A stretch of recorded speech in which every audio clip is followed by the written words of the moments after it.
I am the Tofu Golem. Please enjoy the video. In this video, I will explain how to make fish head soup Jamaican style.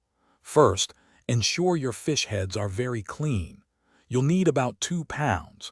Next, chop your root vegetables into bite-sized pieces. Don't forget your fresh herbs and a whole Scotch bonnet pepper for that authentic flavor. This simple method brings delicious results. To build your flavor base, place the cleaned fish heads in a large pot with some scallions, thyme, and a whole Scotch bonnet pepper.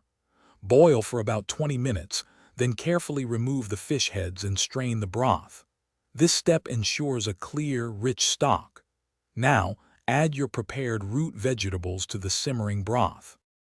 Once your vegetables are tender, carefully pick the meat from the cooked fish heads and add it back to the soup, discarding any bones. Now, it's time for the spinners. These small flour dumplings are a must-have.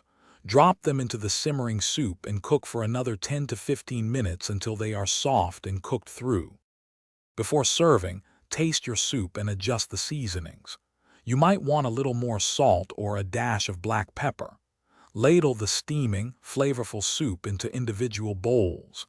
This hearty and comforting dish is perfect for any occasion. Enjoy your authentic Jamaican fish head soup made with this easy method. Thanks for watching. Consider subscribing if we helped you today.